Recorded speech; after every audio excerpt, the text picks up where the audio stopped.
guys, so we are going to cover the recent drama that's ensued on Twitter over the past week or so over controversial comments from Warren McGrew, the idol killer. And, what I want to get across in this episode is just to sort of document what's unfolded and why, most of us on the Calvinist side, we're not falling for the attempted salvage of one of the worst arguments / analogies / accusations that I've ever come across or that we've ever come across, okay? So when we look at this this meme from Provision's perspective, it sort of highlights their attitude coming from the other side. And that is, well, I'll read the meme. I'm mad. Well, here's what I meant. I don't believe you. I just want to be mad. That's what they think's going on here. They think, well, we clarified things multiple times, and you're just not accepting it because you want to be mad. The answer to that is no. Have you asked yourself that possibly that your clarifications are bad, like really bad, number one, and number two, that you are attempting to salvage something that never should have been salvaged in the first place, but should have just been tossed into the garbage can and moved on from, right? So it's not just that we want to be mad, it's that you guys have, as I'm going to document here, you've shifted the goalpost away from something that started very clearly, and you've moved it over to, we've just been about the issues all along, which is a joke, as I'm going to demonstrate. Or I should sort of catch myself there. Warren was not about the issues all along. You might be coming along afterwards, trying to salvage his mess and prop him up. And yeah, lots of little rabbit holes and debates have sparked since then. So it's easy to sit there down in the rabbit holes and say, oh, look, we've always been here in these rabbit holes about the issues. But that's not true, okay? This issue's been around since the beginning of time. You could have talked about it at any point. Warren was not some super brave person that came along and opened this issue up. He said some ridiculous things, and it warranted the exact response that it got. So in this episode, I'm just going to summarize really quickly. I'm going to lay the foundation actually by showing one of the things that I've seen, that I saw from Warren 2 years ago, a video he put out where it was like this weird music video, and he clipped things so badly that he made Dr. White seem like he said something he didn't. So I'm going to lay the foundation with a really, really bad misrepresentation just to show you the type of way that Warren McGrew operates. Then we're going to play the clip to show the clear intention from the start. Then we're going to play portions of Warren's response to the drama and show that there's no apologies. He pretends like he was about the issues all along. And he even tries to, quote unquote, clarify the child sacrifice example in an astounding way. He actually, instead of, again, just saying, well, that was really bad, I shouldn't have used that example, he tries to hold on to it and just and use it in a different way. And we're just going to see how it just doesn't work, right? That example should never have been used from the start.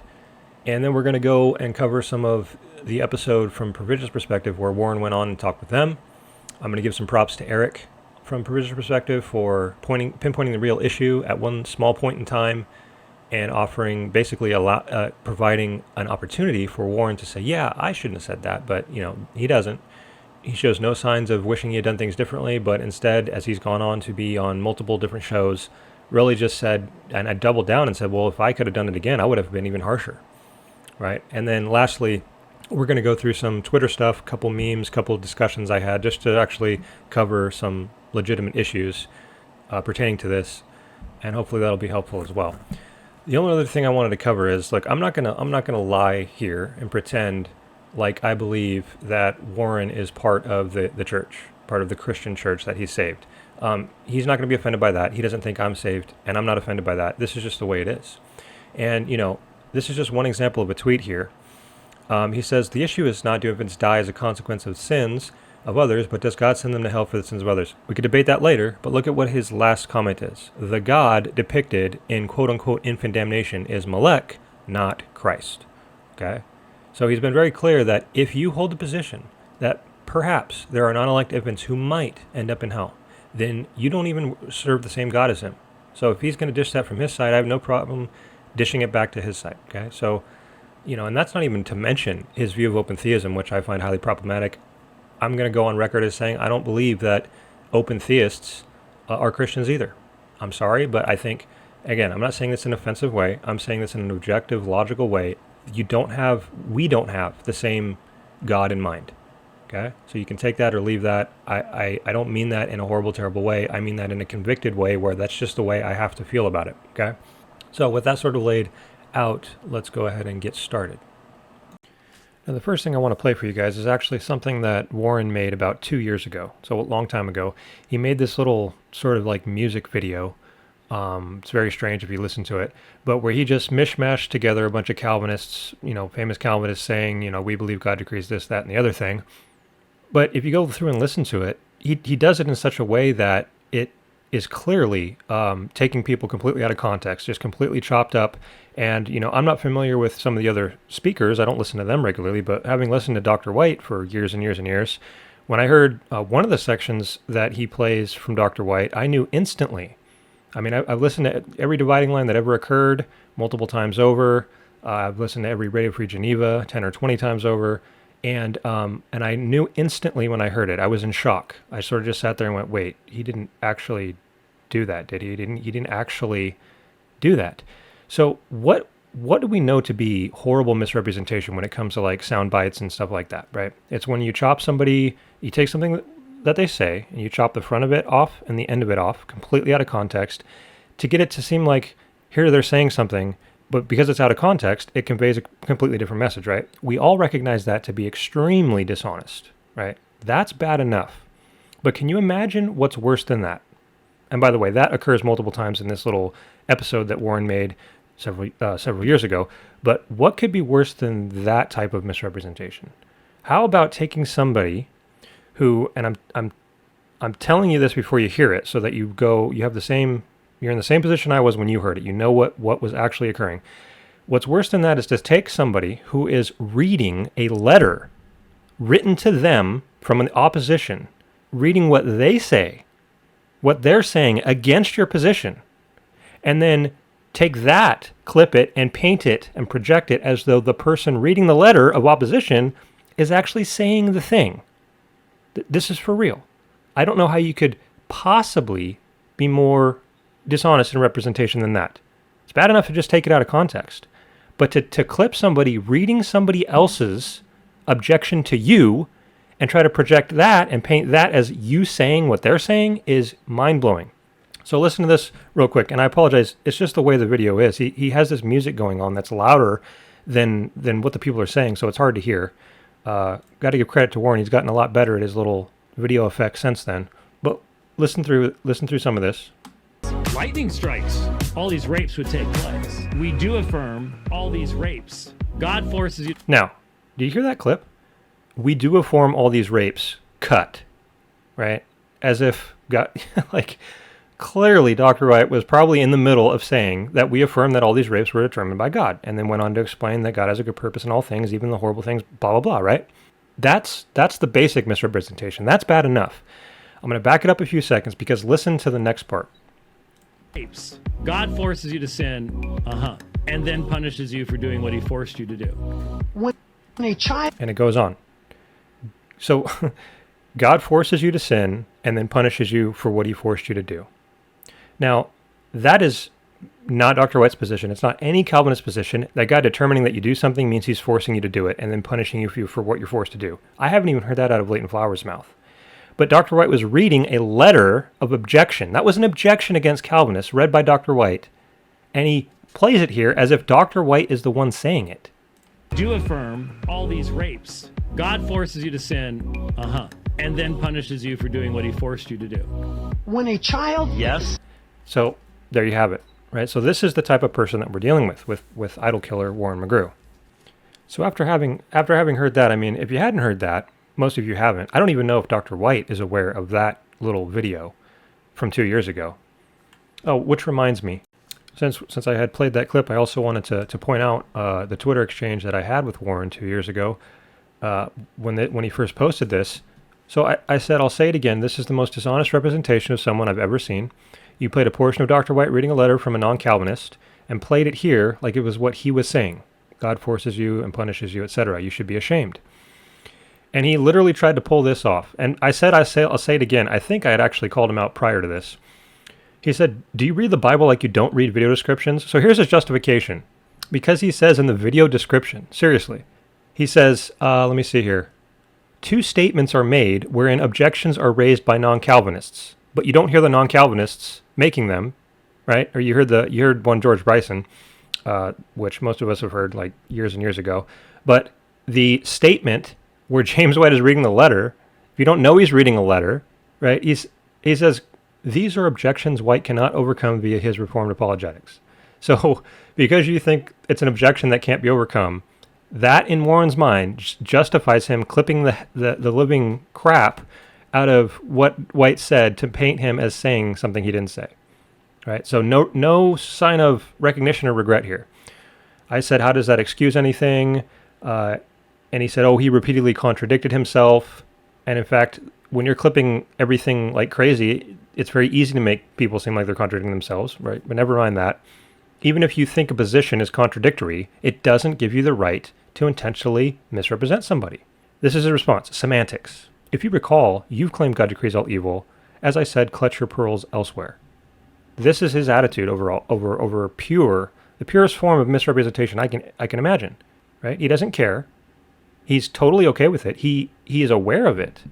And he thinks it's excused because in the video description, he mentioned not even mentioning the timestamps or quoting which statements were against Calvinism that James White wasn't actually saying. I mean, this is just such a mess. So I could go on and on about this, but I show this to set the tone for us going into this recent controversy over what Warren said recently, right? Because if you hadn't, now that you've heard that, it's like, oh yeah, well that's just the type of person he is, right? Now it's not as surprising as shocking as what he said. It's still outrageous and warrants the outrage that we've seen, but once you understand how Warren operates and the way he thinks, it's not surprising that he is the one sort of saying these things. So we're going to move over and play the clip. Everybody's heard it by now, but we're going to play it again because I want to point out how the other side has managed to move the goalpost completely away from the insinuation and the accusation behind what Warren said. Okay? So let's play it real quick. It made mention, Leighton, of like, well, if I'm elect and my children aren't, that's okay. And I just wanted to highlight how that's the same kind of spirit. Okay, so this is his theme in the original clip. And that is that if my child's not elect, that's okay. Not because it's a hard truth that I need to accept, as he's going to try to say later on, and but that's okay because at least I get into heaven, right? And he's going to liken that to throwing your child on a fire to burn as a burnt offering. That's okay because at least I get my crops. So let's hear this. It made mention, Leighton, of like, well, if I'm elect and my children aren't, that's okay. And I just wanted to highlight how that's the same kind of spirit and mindset that the ancient worshipers of pagan deities would engage in when they would sacrifice their children to Baal. Because as long as I get my good crops, I'm willing to throw my child on the pyre. As long as I am being blessed financially, I'm willing to throw my child on the pyre. It's the same mindset where they're like, well, God may have eternally reprobated my child, but as long as I get into heaven, I'm cool with that. I don't know about you guys, but I mean, and then unfortunately, Leighton Flowers goes on to perfect opportunity to say, "Whoa, dude! I mean, you're bringing that onto the person. You're attacking the character of Reformed parents and their views and of how they view their children. You don't need to go there. Like, let's keep it on the issues."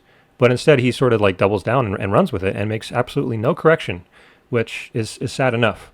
So that's the clip that has caused all the drama and outrage from our side, and rightfully so. As we're going to see, the whole point of my episode here, and we're going to talk about some of these issues towards the end. So it's not just completely me railing against Warren and what he said and the sort of way he operates. But what I want to do is make it very clear, because they have, unfortunately, I don't think it's been successful, but they've distracted and moved the goalpost away from what's actually going on here. Okay. We erupted in outrage over his comments and the insinuation and the accusation and the projection of a particular mindset of Reformed parents and the way they view their children. And he presents it, as you just heard, very selfishly, as if, he literally says, well, if my child's not elect, that's okay. Not because it's a hard truth to accept, but that's okay because at least I get into heaven. It's all about me. Just like the people who burn their children, as long as I get my crops and my financial, and my wealth and my prosperity, well, I'll just sacrifice my children, right? That's the issue. That's the outrage. And as you're going to see, I'm going to go through various portions of 2 episodes. Number 1, Warren does a response to the outrage, and number 2, he goes on Provision's perspective, and they do an episode with him. And this is one of the sad things is he's being paraded around like from their side as of some sort of like hero, right? He's brave enough to have actually said that Calvinists believe that there might be non-elect children who end up in eternal damnation. That's been a position since the beginning of time, right? Very few people are dogmatic because the Bible's not very clear on it, but that's been a position since the beginning of time. And he's not the first to point it out. He's not being brave by pointing it out. But he's being paraded around like a hero, and they're doing it by mostly, I'm going to have to give credit to one of the provisionist perspective guys, but mostly by moving the goalpost away from what the outrage is actually about and just talking about the issue of babies possibly ending up in hell. And so that's the purpose of this episode. I'm going to get into some of these issues towards the end. This is not all just about, showing Warren and his misrepresentations and the way he operates. But having set that foundation of what's going on here, I'm going to go through these other clips as well. So what I want to play first straight out is, and you can go watch this video. It's called A Calvinist View of Infants. It's his response to the drama. And you're going to see, as I play through this, that not once does he recognize what we were actually outraged about. It's funny because I'm not going to play it, but he does a little mockery of the Radio Free Geneva intro, and he clips White, saying this is absurd and you're not honest and all this stuff.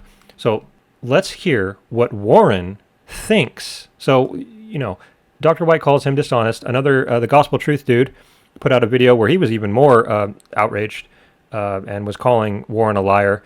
Let's see what Warren thinks that we were accusing him of lying about. For real. Check this out. That's where we disagree. But James didn't address the point of contention or offer any biblical defense of infant damnation.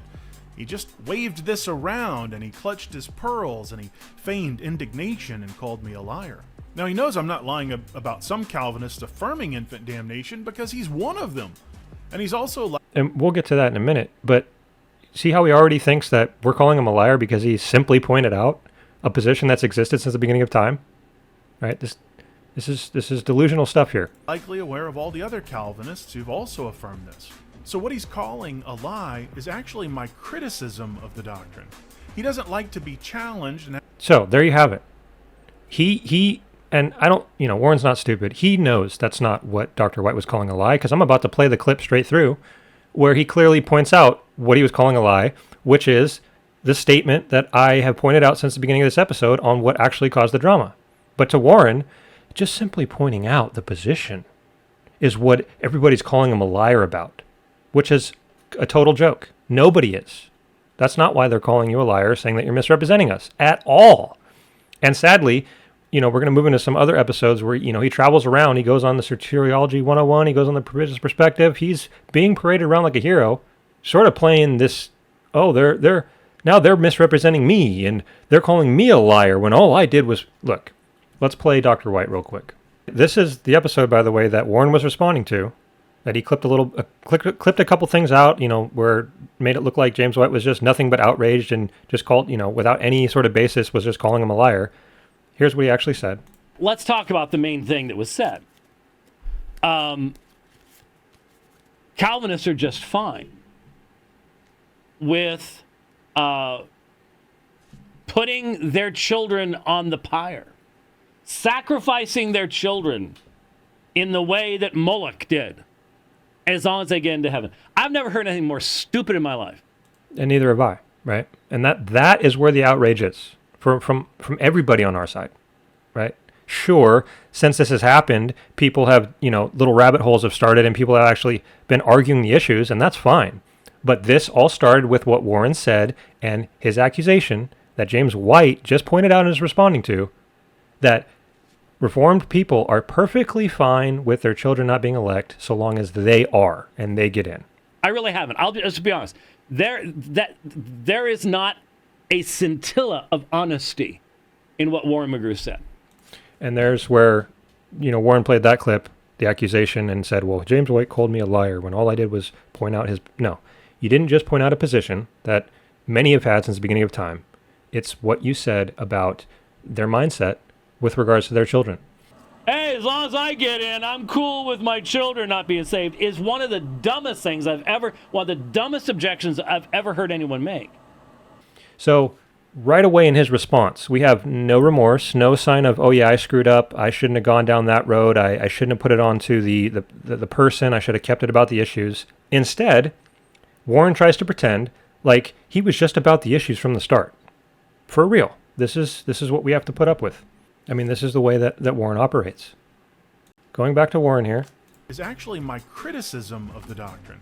He doesn't like to be challenged and have to give an account, so instead he calls the criticism a lie. It's not a lie, it's a criticism of an actual doctrine you affirm, so give an account of why you believe God throws babies into hell.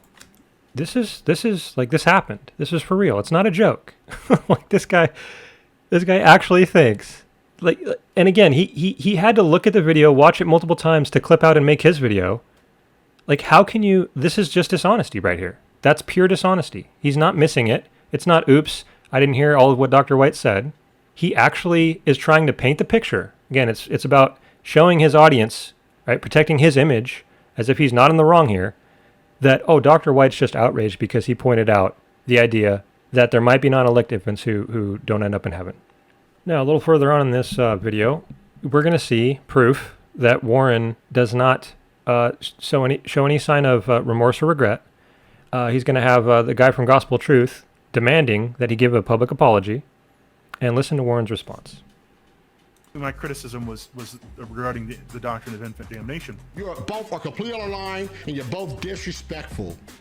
And you both owe an apology publicly. Now, some have pushed back and argued that I was out of line for saying it's the same mindset or the same spirit behind adherents of infant damnation and those ancient worshippers of Molech and Baal who would burn their children alive in sacrifice. They say I'm out of line for drawing this comparison. And to those who've raised this complaint, I do want to apologize. Now, do you think he's actually going to do that? No, this is sarcasm. I'm sincerely wrong that I did not use harsher terms to condemn it, like noting it's the spirit of Antichrist and that it's contrary to the God of Scripture. That's okay. I'm allowed to criticize. I'm allowed to challenge. But let's So, you see that? No apology, zero remorse, and in fact, if he could do it over again, he would have used harsher language, right? And then he goes back into trying to pretend that it was just him criticizing a view, that it wasn't actually an attack on the people who hold that view, which it most certainly was. That's what the outrage is about. And now he's going to go on, and this is the first example of him sort of trying to save face. And actually, again, not apologize, but justify his usage or comparison. Okay? What he's going to do is try to point out that, oh, these pagan worshipers, they were sacrificing their children in regretfully, in profound grief, because they loved their children so much. Seriously, listen to this. Let's consider that comparison for a moment. You have a pagan, and they love their baby, and in profound grief, they toss it into the fire because ultimately they want their God's approval. And if the crops come, well then ultimately the parents are okay with the loss of their beloved child. Similarly, right? So, I mean, I don't think anybody has ever considered people sacrificing, burning their children to get some crops as to be some sort of reluctant, they really love their children, but it's just something they have to do thing. I don't have any kids, but most parents I've heard from and talked to would give their lives for their children, not the other way around, right? They would give their lives for their children, not burn their children so that they can selfishly get what they want to get, right? So in an attempt to save face, he ends up painting these child-burning pagans in like sort of humanizing them. Instead of it being this horrible, unbelievable, brutal thing, it's, well, of course they loved their children, but they just really felt that there's something that they had to do. I mean, that wasn't mentioned in the original clip, right? The original clip was, well, if I need to, if I get my crops, right, then I'm cool. I'm cool with that. That's okay, right? And now it's sort of shifted to this reluctant, like, again, just trying to save face. It's amazing. ultimately the parents are okay with the loss of their beloved child. Similarly, adherents of infant damnation love their baby and are in profound grief when they see God toss it into the eternal fires of hell. Really? You think so? Why wasn't that said the first time? Right? That was nowhere present in what you originally said. It was the complete opposite. It was literally may have eternally reprobated my child, but as long as I get into heaven, I'm cool with that. I don't know about you guys. Right? That's what was originally said, not the actual position, which now he's trying to recognize and paint as what he originally was addressing, which is that, it might be a hard truth that I might come to realize one day that my child is not elect, and it will grieve me greatly to have them, in eternal judgment. If that had been said from the start, there would be zero outrage, because that would actually be a respectful way to go about it. You point out that the other side says, yes, because total depravity is true, everybody's born a sinner, then if my child's not elect, he might end up under God's wrath, and that grieves me greatly as a parent. Right? If that had been originally put forth, there would be, first of all, number one, accurate representation, and number two, zero reason for outrage. Zero reason for uproar and outrage. Right? And so in his little comeback video here, he's trying to pretend that that's what he meant all along. When I just played it over again. It's the same mindset where they're like, well, God may have eternally reprobated my child, but as long as I get into heaven, I'm cool with that. And so this is probably the most important point of my doing this episode, is to document and demonstrate that they're trying to shift this comparison, or not shift the comparison. That would have been the best thing to do, like abandon the comparison, shift it to something else, but rather hold on to the comparison and try to adopt it to something else, right? Into this, well, all I meant is that you're accepting hard truths, like child sacrificers did back then. They just accepted that it's something they had to do, right? If that were the case, I couldn't think of a worse example to demonstrate accepting hard truths, right? I could be just as childish and immature by making that quote-unquote comparison with numerous things from your view, right? If I were to say, for example, that you have a spirit of child sacrifice because in your view God allows cancer, and you don't know, let's bring it to children. Child sacrifice because God allows child cancer, and you don't know which child is going to get it. It might be yours, it might not.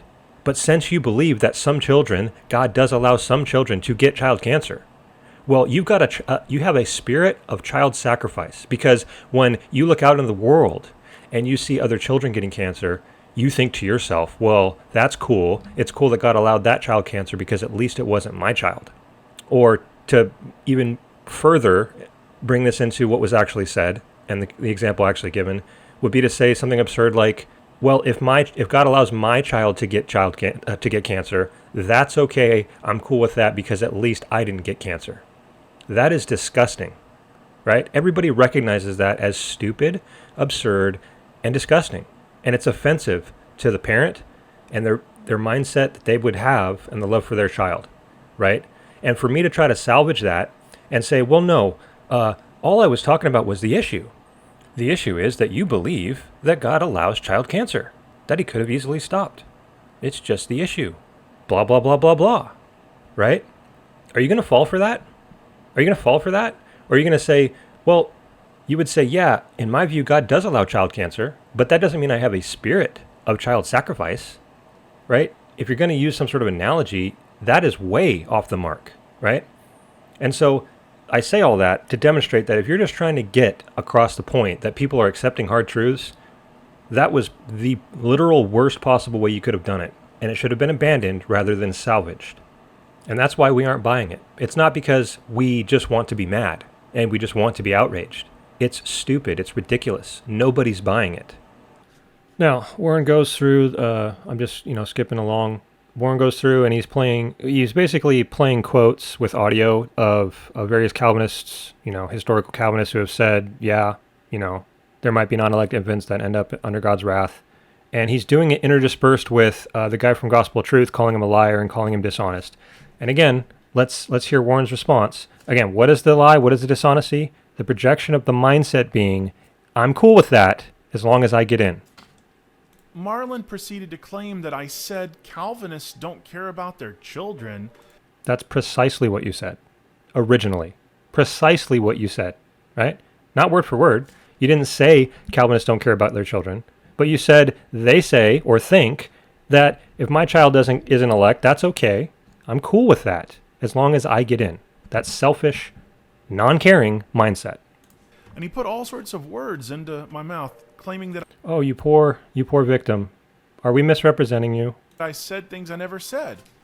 Well, simultaneously calling me a liar, attacking me and claiming this is now personal and calling me to apologize. I mean, Yeah, and he's playing the victim now, for real. After what we've documented here and demonstrated, he's playing the victim. he obviously was very emotional about this. I wonder why. I don't know if Marlon affirms infant damnation or if he just didn't understand the context or what. Even if he affirmed that there might be, as we're going to see, we're going to talk about in a moment, nobody just outright affirms what the Bible is not clear about. Nobody says, yes, 100% for sure there will be infants under God's wrath for all eternity. Nobody just comes out. I mean, there might be trolls that do that, right? But that is not a mainstream position. Mainstream position is elect infants will get into heaven, and we don't know how many are elect. It might be some, it might be a lot, it might be most, it might be all, right? But again, I don't believe all Calvinists affirm that. I think generally most Calvinists do care about their children. I think generally most Calvinists. Most Calvinists do care about their children. So again, he just insinuated, not even apparently realizing it, he just insinuated that, well, if you're a Calvinist who believes that all children go to heaven, then you care about your children. But if you're a Calvinist who believes that your child might not be elect, you don't care. Let's play that again. Again, I don't believe all Calvinists affirm that. Affirm what? That there might be some children who end up in hell? I think generally most Calvinists do care about their children. I think generally most Calvinists. Right. So again, he just insinuated it. If you're a Calvinist who believes that there might be non-elect, keyword might be non-elect children, that you don't care about your children, right? To recognize a hard truth or potential, right, equals you not caring.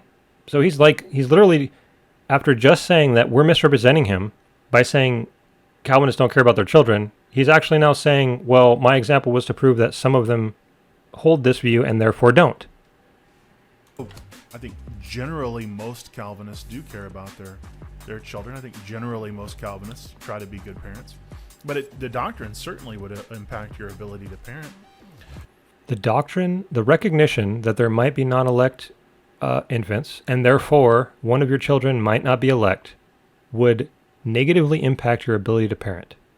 Why? We don't know who's elect and who's not, right? So this is like a version of the argument, well, why do you preach the gospel? If the elect are going to be saved and the reprobate aren't, why bother preaching the gospel? It's like, well, because we don't know who's elect. So why would you recognizing that there's a possibility that your child might not be elect, you have no idea whether or not they are, why would a recognition that they might not be negatively impact your ability to parent? Why would that somehow translate into you not caring for your child? Just completely absurd accusations here. So, he goes through, throws in a couple more quotes, and then talks about how he went on Leighton Flower's show for 3 hours to address these issues and, all these quotes from Calvinists who have affirmed this or that. And it's like, what irritates me and why I wanted to do this episode is that they can pull this goalpost moving away from the attack on the character of the Calvinist onto the position and pretend like they've been trying to simply address the position from the start. That's what irritates me the most, and I think I've done enough to document that fact so far.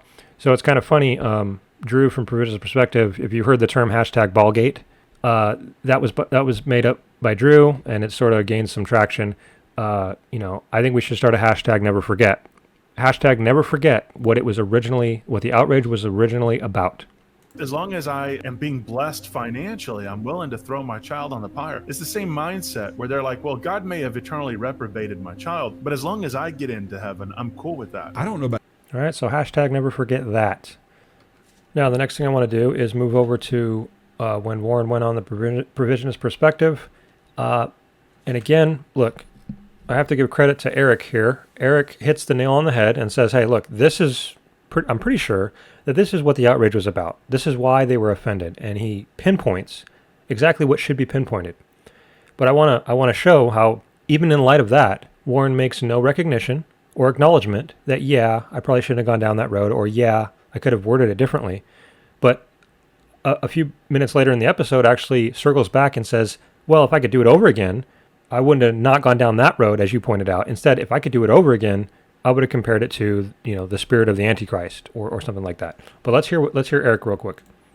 I think some of the Calvinists were offended when you said the offense comes in, not just with the title. I think that's right too, but when you said, "As long as I get my salvation." Exactly right. And I think that is where probably if you had to say it again. So good for Eric, right? Props. You might say something like, so here's the deal. Sorry to keep interrupting this, but you have people from their side, somebody from their side, sitting down with Warren and saying, look, dude, if you could do it over again, maybe you should have said this. I really don't think that people see it that way. Even the infant damnation people, or if I get my salvation, that's fine. Yeah, literally nobody sees it that way. That's the whole point. That's the whole reason for the outrage. Literally no one says, well, my child might not be elect, but I'm cool with that because at least I'm elect. Literally nobody says that. Now, I've gotten into arguments on Twitter in light of this by continually pointing out that that is the point of contention. That's the point. That's the what sparks the outrage. And I've actually had people say, but you are okay with it. If you accept it as a truth, then you're quote unquote cool with it. It's like, no, accepting something as truth doesn't mean you're quote unquote cool with it. It doesn't mean that it doesn't give you pause or that it's hard to accept or that it might sadden you, right? And even if we did have such thoughts, they would be fleeting thoughts. They would be momentary thoughts. They'd be sinful thoughts, right? We've all had, sinful thoughts such as, wow, that horrible thing happened to that person. I'm glad it wasn't me. We've all had that thought, but we immediately recognize it as, wow, that was a stupid thought. It was a sinful thought. Like, I shouldn't be thinking that, right? You don't use that to then completely try to establish it as someone's mindset regarding a worldview, right? And that's why the absurdity of trying to double down and say, oh, but if you accept it, that your child might not be elect, if you accept that as a truth, then you must be cool with it if you're accepting it. That's like saying, like to the other side, they believe that God allows all the horrible things that are happening that he could easily stop, right? We've gone over that before.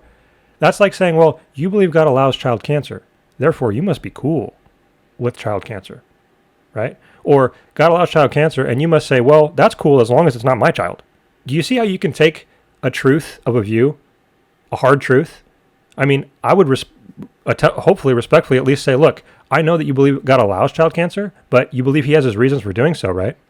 He could at least easily stop it. He chooses to allow it. That doesn't make God evil or bad or morally corrupt in any way because, well, you give your answers, but you think you've got your answers, and we respectfully acknowledge that, right? But for me to try to take that and then start making insinuations about your mindset towards child cancer or any other thing you point out, like murder, oh, God allowed that person to be murdered. Well, I'm cool with that. It wasn't me, right? Like pure stupidity. And good for Eric for pointing that out, okay? Or like, since this is how God works, then that's just how it has to be. And Eric had even said, well, I think this would have made your argument stronger. Eric, respectfully to you, again, I'm giving you props here, but you're sort of launching an attack. And, if you listen to this podcast all the time, what do I hate the most? I hate arguments that are equally applicable to your own position. As I just pointed out, you're launching an attack or an argument that flies in your own face when you stop and think about it, okay? To just say, well, I accept it and this is just how God works, could be said of millions of things regarding your worldview, right? God allowing it all.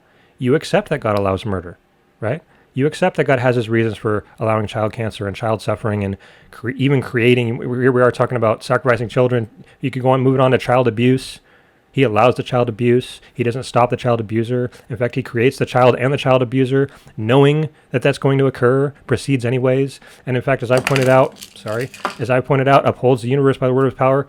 Even he upholds the child and the abuser even while it's occurring, right? So it's not really an argument for me to say, well, you accept that as true and you accept that as how God operates, as if that's some sort of negative to your position. It's not, okay? Right, like even the pagan would be like, well, since this is the world I live in, since the gods are capricious like this, and you're saying, well, it could be also that you're indoctrinated and the gods aren't actually this way. Or you would say to the Calvinist, it could be that actually God isn't evil and he doesn't damn infants. It could be that. And they're stuck in the propagandized thought pattern of, since God works this way, then infant damnation is just a price I have to pay. And again, if my position is true, then it's not just this mysterious, this is God works this way.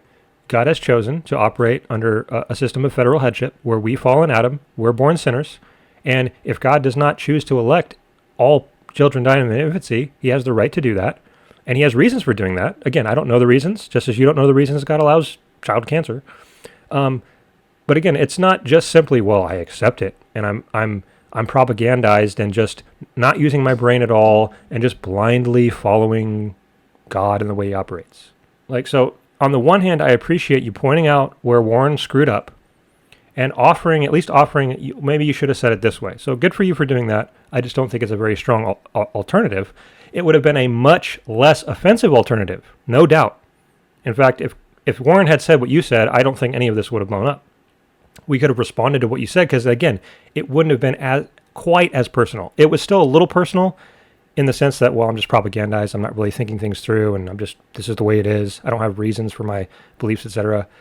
Whether or not that's what you meant, that's the message conveyed to me. But that's far less offensive than a topic where it's directly relating to a parent and their relationship to their child, whom they love dearly and would give their lives for, rather than sacrifice or throw under the bus and be cool with it as long as they get in, etc.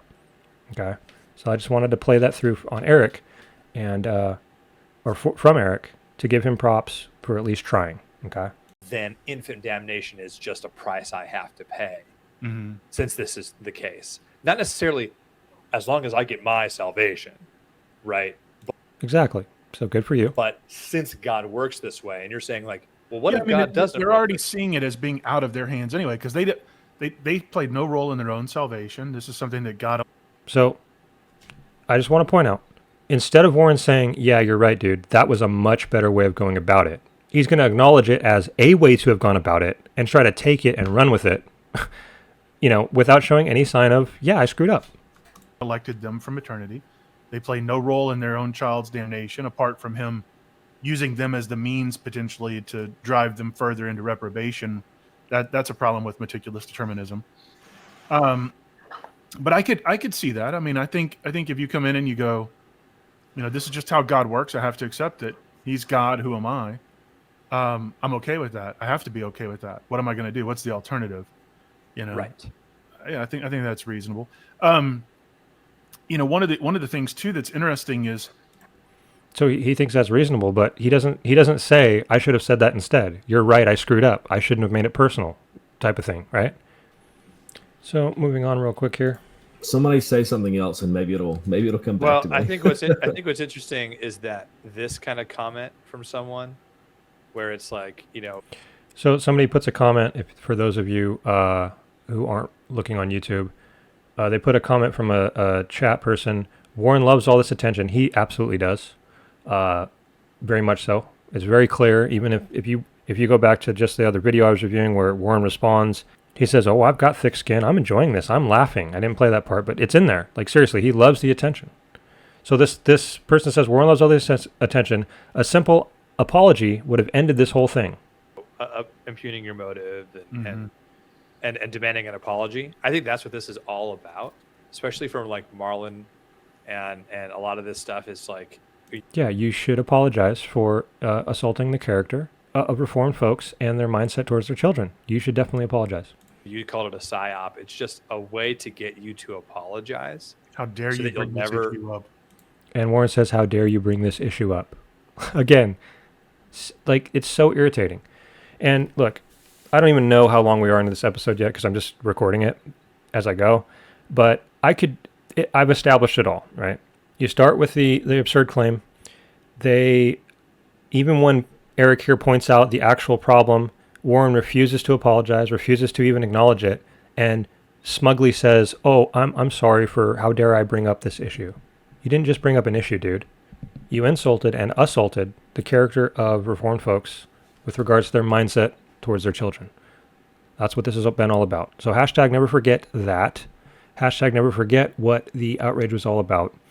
Right, and unfortunately, after giving props to Eric, listen to this real quick. How dare you? And like they tried this on Flowers too for a long time, and they haven't really done it for a while because it didn't work.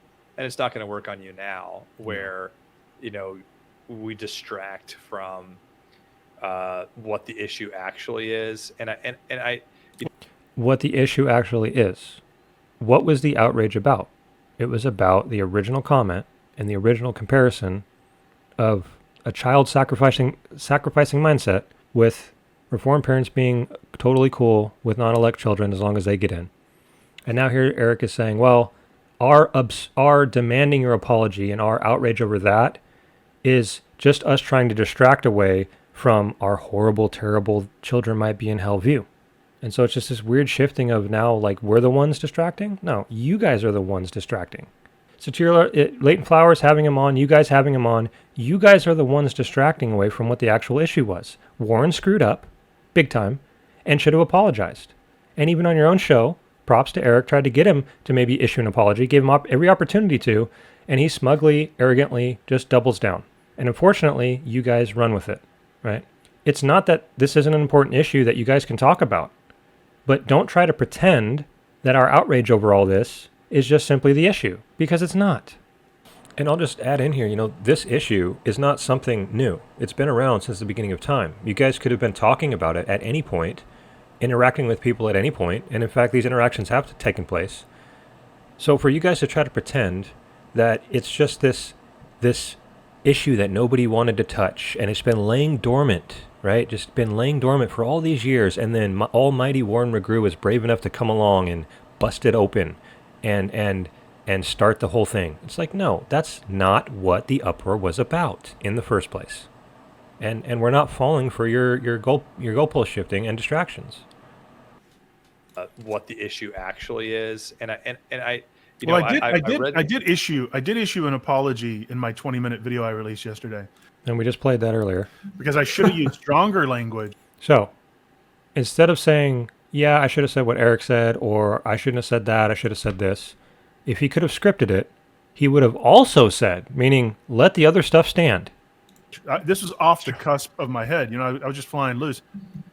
If I were able to stop and script it, I would have also said that I believe it's of the spirit of Antichrist because it stems from total depravity, which I've argued. Blah, blah, blah. Right? So he would have actually said, he would have said it's not just a spirit of child sacrifice, it's a spirit of the Antichrist. So I think we've established enough on what's really going on here. And now I think I just want to move on to some of the actual issues surrounding this, because I think it'll also be helpful to cover those. So I'm just going to blast through a couple Twitter interactions here that I think serve a purpose on addressing some of the nuances, the actual, issues that could be discussed here.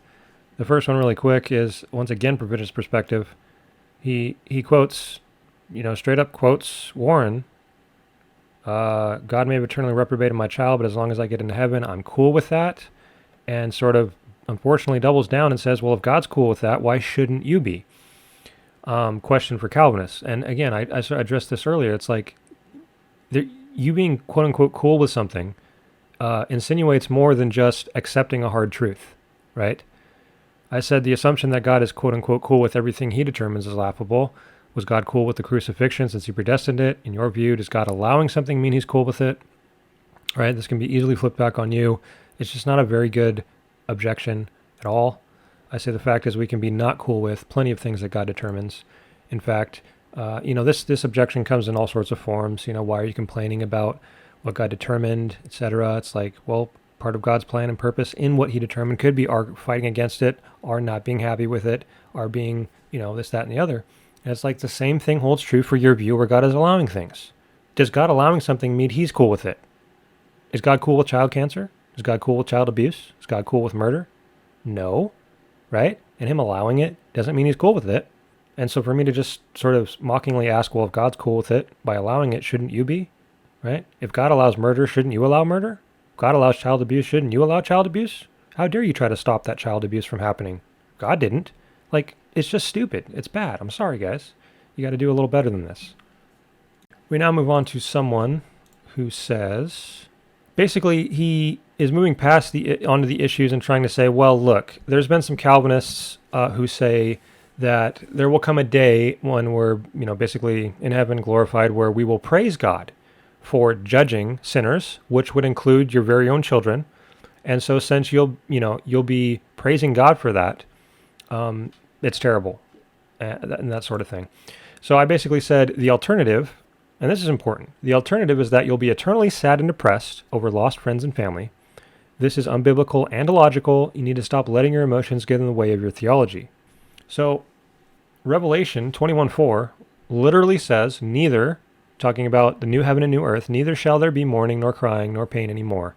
The former things have passed away. Okay? So even if we say, let's just pretend that all babies go to heaven. And when you get to heaven, all your children will be there, and all the children who, if you, God forbid, if you lost a child or had a miscarriage or something, they're all there. But you can just move this over onto to friends and family and other loved ones, right? Are you going to be sad and depressed over them perishing and being judged by God? Or are you going to praise God for executing justice on sinners, which might include your friends and family? If you say no, you're not going to be praising God for that. Like, as a Christian, how could you possibly say that? Well, of course you will be, right? And to try to raise emotions and say, well, if you're going to be praising God for that, that makes you a terrible person. It's like, no, we can be extremely grieved by these things in this life, but when we're glorified and our mind is 100% on God, then we will be praising him for these things, right? So this is, once again, just a really bad objection. This same person, I found it interesting because I quote him. I said, pure emotion has the provisionist reading of Revelation 21:4, which I just quoted. Well, let me read what he said first, because otherwise you won't understand my tweet. He responds to my citation of Revelation 21:4. I said, Revelation 24 explicitly refutes the possibility of you being sad over lost loved ones for eternity. It explicitly refutes it. Second, that doesn't at all mean that our current sorrow is misplaced. One day I will rejoice that God executes judgment on the lost. Will you? His response is, no, it doesn't. Revelation 21:4 doesn't say that. It says we'll be comforted from our sorrows. There needs to be tears in order for God to wipe them away, right? And I said, well, it's talking about the new heaven and earth. It's the transition. It's not saying that you'll still have tears for eternity, but don't worry, God will be there to wipe them away, right? I mean, I've never heard that interpretation of Revelation 21:4, but there you have it, right? Because they actually desperately want to hold on to the fact that you will be sad for eternity over lost loved ones, which I just think is completely, like, the verse literally says, neither shall there be mourning, nor crying, nor pain anymore. So here's a hard truth that you need to accept, right? Yes, we grieve over lost loved ones in this life, but when you are perfected and glorified, there will be no more mourning, nor crying, nor grief, right? And the recognition of that doesn't make you a terrible person at all. It makes you a good Christian. So next we have a tweet from Soteriology 101, where he says, if your theology requires the damnation of any infant who dies in order to maintain consistency, you have bad theology. First of all, that's an opinion, right? Based on emotion. Well, I don't really like your view, so it's bad theology. But second of all, nothing, I want to say this very clearly, nothing in the Calvinist position requires the damnation of even one infant, right? We have plenty of room for all infants being saved. Right. I think what Leighton is alluding to here is that since we hold to total depravity, that all men are born sinners, if someone was not elect, then they would perish. Yes. Right. But our theology doesn't require that all the infants perish. Our theology has plenty of room for them all being saved. Right. That's an important point. So he says, yes, I'm aware that many mainstream Calvinists believe God graciously saves all who die. I'm thankful for that. But I cannot see that as consistent, considering all those who remain in unbelief as adults in Calvinism do so because of the condition they were born into, total depravity, and thus have no more meaningful control, keyword there, he's been using that a lot lately, meaningful control over their decision than does an infant. Again, meaningful control is just your opinion. You think if you're not in ultimate control, then your control isn't meaningful. We covered that in past episodes. But he says, if you'd argue that God's grace would cover infants due to their inability to believe, why wouldn't you likewise argue God's grace would cover anyone born unable to willingly believe due to factors beyond their control? So this statement, if you'd argue that God's grace would cover infants due to their inability to believe, that's not our position. So I said, there's so many problems here, but primarily the error that we believe infants would be saved by grace in spite of their quote-unquote inability to believe. That's not our position, right? Our position is that the grace of God would regenerate and cause them to believe just like any other adult sinner, right? So God wouldn't be saving infants in a different way than he saves adults. right? It's still gracious regeneration of the heart to cause them to believe. And actually had some people on Twitter, because of their assumption of libertarian free will and the insistence that, well, age of accountability, some people would even said that you're not actually a moral being until you reach the age of accountability, right? Like they'll say not only are babies innocent, they're not even moral beings yet. Like, okay, that's a little weird, but it's a logical conclusion of your view, something you kind of have to say. But because you assume that, well, they need to wait till that age of accountability where they can make this moral choice in order to accept God, they would actually also say that an infant can't have faith. Like, that's surprising to me. But it's a logical outplay of their worldview. If you don't believe that an infant is a moral being that is making moral decisions in the first place, then I can understand why you would say that that an infant can't even have faith, right? But I believe that an infant can't have faith because it's God who works faith in everybody, whether it's an infant or an adult, right? So that's just another interesting point in all this mess to point out, which reminds me of another interesting question. Some people on Twitter were asking the provisionists, why would, you believe that all infants are saved, but wouldn't God saving an infant be a violation of the infant's libertarian free will, right? If they're not a moral being yet, and they're not capable of moral action, quote unquote, or capable of moral decision, if they're not capable of exercising their libertarian free will yet, then doesn't God need to give them that chance to accept or reject him first? Shouldn't God respect their free will by maybe giving them a second chance in another life or something? It's like just asking for consistency from their side, because just outright saving every infant who dies sort of seems like not respecting their free will. Now, this next one from Soteriology 101 is a bit of a mess. He's basically playing a clip where James White is laying out his view. And in fact, this is 15 seconds or so. 25 seconds. Let's just play this. I've always said God has just as much freedom to be gracious in the matter of those who die in infancy as those who are adults.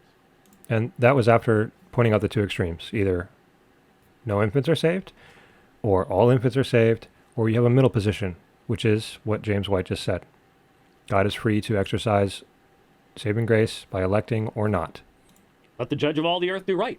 But I'm not going to sit here and pretend that there's a Bible passage that answers all these questions so you can just be dogmatic about it, because there isn't. Right. And in fact, I had previously tweeted here, Soteriology 101, jumping to another tweet, but it's relevant. James White refutes himself yet again. Notice he defended infant salvation in a debate in 1987, yet now that he affirms non-elect infant damnation, he thinks it's vile that anyone would want to debate it. We don't need to refute White anymore. He's now refuting himself. To which I said, not holding a strict view on a topic that the Bible is not clear about is not being inconsistent, nor is it debating yourself. Also, changing your view is legal in theology. And that's exactly right. So let me play this again. Dogmatic about it, because there isn't. Right. The Bible's not clear on the issue, so we don't need to be dogmatic about it. Right? We can just mention our acceptance of possibilities.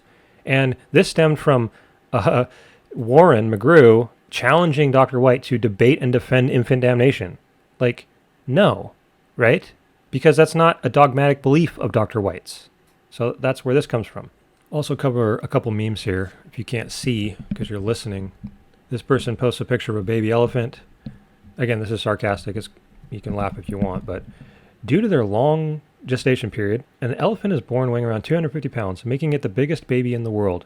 Except for James White when someone dishes it back to him. #Ballgate.